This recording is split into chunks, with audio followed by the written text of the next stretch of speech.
Hi, my name's Greg Felt. I'm Director of Public Health in Sheffield. This is a short clip on kind of where we are. It's not all over. It's really important to be clear on that one. If you watch the press conferences, the daily press conferences, you'll have seen the messaging that we're beginning to release the lockdown.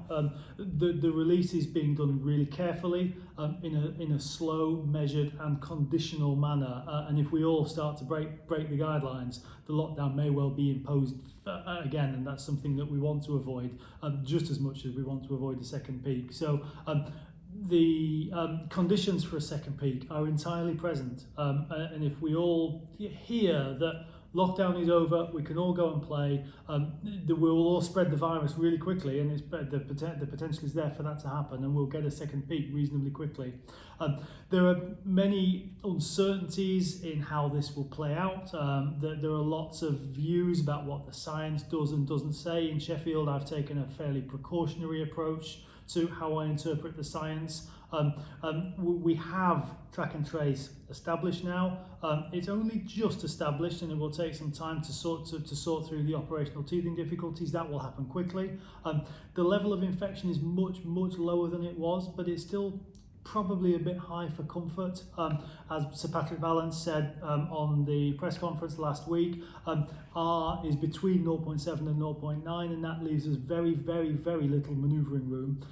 So it's clear that in the minds of many people in the public, the lockdown is over. We don't need to socially distance anymore, and you only need to travel around the parts of Sheffield to see large groups of people that are very close to each other, and they can't be all from the same from the same family or household group. So I still think we're in a fairly perilous period. The things that will make an impact, social distance remains a really important thing. Contact tracing or track and trace will be quite important. We need to get that right.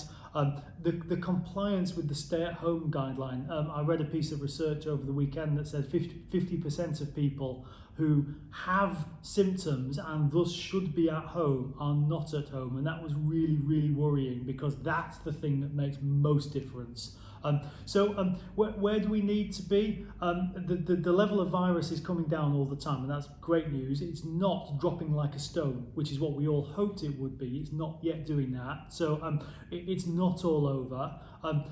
You'll have read in the press a lot of stuff around track and trace, and that's seen as the answer.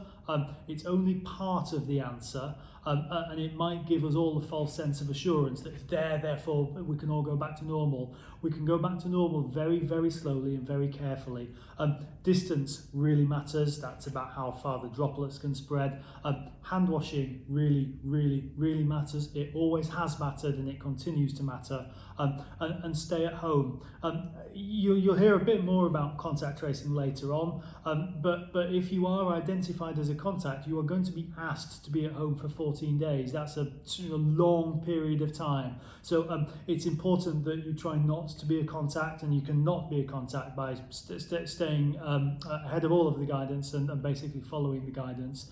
I think it's in summary, the message is it's not all over by a long stretch. This will go on for quite some time.